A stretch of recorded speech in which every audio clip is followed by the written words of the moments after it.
Ay, nakakapagod naman yung biyahe. Nay, andito na po kami ni Gia. Idlit na po muna ako ha. Sumakit po kasi yung ulo ko sa kalalakad namin ni Gia.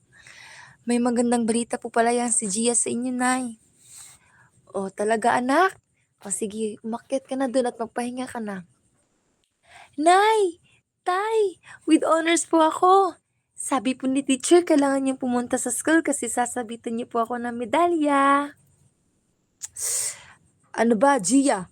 Kita mong abala kami dito. Medal, medal. Hindi tayo mapapakain ng medalya mo. Ano ka ba naman, Rodolfo? Tinatakot mo yung bata, oh.